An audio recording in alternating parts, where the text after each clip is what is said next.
अस्सलाम वालेकुम। ईद गुजर गई और अब सबसे बड़ा सवाल यह है कि ईद के बाद अब हम कैसे अपना वजन कम करें।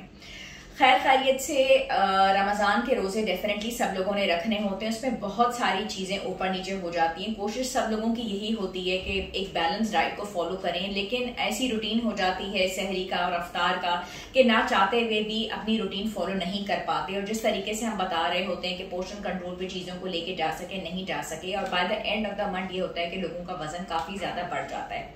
लेकिन जितना आप स्ट्रेस लेंगे या परेशान होंगे या जितना एंग्जाइटी का आप शिकार होंगे, स्ट्रेस हार्मोन्स उतने ज्यादा बिल्डअप हो जाएंगे और आपको अपना रिजल्ट नहीं मिल सकेगा। अब करना क्या है? करना यह है कि अब खैर खैरियत से ये त्यौहार था जो हमारे लिए बहुत ज्यादा इंपॉर्टेंट था, एक फर्ज था, हमने पूरा कर दिया। खैर खैरियत से ये महीना गुजर गया, अब हमने अपनी रूटीन के ऊपर वापस आना है।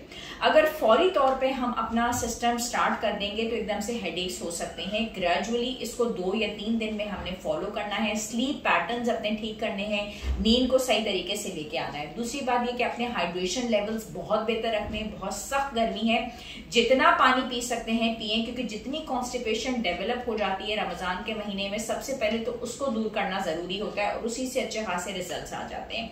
मेल हार्मोन्स कई लोगों के बहुत ज्यादा बढ़ जाते हैं क्योंकि पीसीओएस भी हो रहा होता है, उसमें फैटी चीजों का इस्तेमाल इतना ज्यादा किया होता है रमजान के महीने में।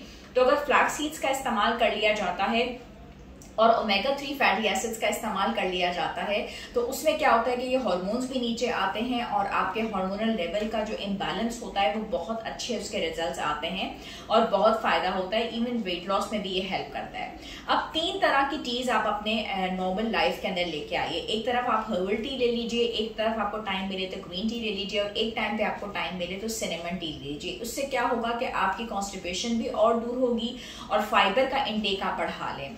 अपनी एक अच्छी सी विंडो बना लें। अपना स्लीप का पैटर्न अब आपने दूर कर लिया है, डेफिनेटली अब आपको सहरी के लिए नहीं उठना। तो अगर आप 10 to 7 की विंडो बनाते हैं, 11 to 8 की विंडो बनाते हैं, 10 to 6 की भी विंडो बनाई जा सकती है, तीनों के रिजल्ट्स बहुत अच्छे हैं। फिजिकल एक्टिविटी को अब आप लेके आ जाइए। गर्मियों के मौसम में क्या होता है कि आप स्वेट बहुत ज्यादा करते हैं, तो अब आपने एक रूटीन बनानी है फिजिकल एक्टिविटी की, और जिस टाइम पे भी आप फिजिकल एक्टिविटी करें आपका वही टाइम रिपीट होना चाहिए, बार बार टाइम को आप चेंज ना करें। अगर रात के टाइम पे भी कर रहे हैं तो बहुत अच्छा है। और फौरी तौर पे अपना वेट लॉस कर लीजिए, क्योंकि रमजान के महीने में जितना आपने वजन गेन किया होता है, अगर आप उसको फौरी तौर पे रिड्यूस नहीं करते तो फिर ये दिसंबर तक ही आप वेट पुट ऑन किए जाते हैं और आपका वजन और ज्यादा बिल्डअप होने लग जाता है। रमजान के महीने में जिन लोगों ने वेट लॉस अपना कर लिया वो भी पूरा साल रहता है, और रमजान के महीने में जिन लोगों ने अपना वजन बढ़ा लिया बहुत ज्यादा वो भी कम नहीं हो पाता, क्योंकि आप पूरे महीने में कलेक्टिवली वो अपनी हैबिट जो है वो डेवलप करके रखते हैं। तो इन रूटीन्स को आपने फौरी तौर पे चेंज करना है। दूसरी बात ये कि सप्लीमेंट्स डेफिनेटली आप पूछ लीजिए कि कौन से सप्लीमेंट्स ऐसे हैं जिससे लेने से आपकी स्किन भी अच्छी रहे, बाल भी अच्छे रहें, आपका वेट लॉस भी अच्छा हो, कॉन्स्टिपेशन भी बहुत ज्यादा दूर हो। और एक टाइम पे ऐसा मील जरूर ले लीजिए जो सिर्फ फाइबर से भरपूर हो। अगर आप लंच ऐसा ले सकते हैं, अगर आप ऑफिस में नहीं है घर पे हैं तो आप सैलेड का एक पूरा बोल ले लें, उस पर पूरे सीड्स आप डाल लें, या आप लंच में ऐसा कर लीजिए या आप डिनर में ऐसा कर लीजिए, उससे वेट लॉस के रिजल्ट्स बहुत अच्छे होंगे। और सुबह के टाइम पे ऑमलेट ले लीजिए, वेजी से वो भरा हुआ हो, ब्रेड को आप स्किप कर दें, उसका रिजल्ट बहुत अच्छा आएगा। रात का आपने अर्ली डिनर ले लेना है, उसमें 1 ग्लास लस्सी ले लें और उसके साथ आप बेशक फ्रूट ले लें या आप 2 कबाब ले लें। इस डाइट प्लान को आप लेके चलें। बिटवीन द मील्स आप ये कर सकते हैं कि आपने चना चाट आप वैसे भी रमजान में खा रहे थे, तो रमजान के पैटर्न को ही फॉलो करते हुए आपने पोर्शन कंट्रोल के साथ 1 कप फ्रूट चाट और चना चाट बिटवीन द मील्स ले ली। ये लें, साथ में ये चीज लें और बिल्कुल अब अपने नॉर्मल रूटीन पे वापस आ जाएं। अपना पैटर्न बिल्कुल रेगुलराइज कर लें। और इतने फ्राइड आइटम्स आपने जितने खाए थे उससे अब जो हमारे पास क्लाइंट्स आते हैं उनको एक्ने भी बहुत हो रहा होता है, हेयर लॉस भी हो रहा होता है, पुराने कपड़ों में भी वो दोबारा फिट इन नहीं हो रहे होते। इसका ध्यान करना बहुत ज्यादा जरूरी है। अगर फौरी तौर पे वजन कम नहीं किया तो आपको बहुत प्रॉब्लम्स होंगे।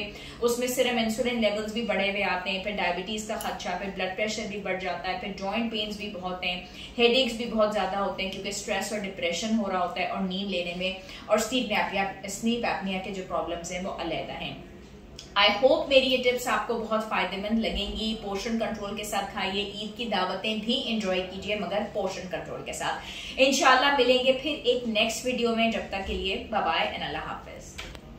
सिर्फ एक ये और एक और था जो ज़्यादातर मिक्स और मैक्सिमम है, यहाँ पे सिर्फ मैक्सिमम है, तो बाकी इसके साथ मिक्सर और उससे आप सबको, मेरे सारे फॉलोअर्स को बहुत बहुत ईद मुबारक।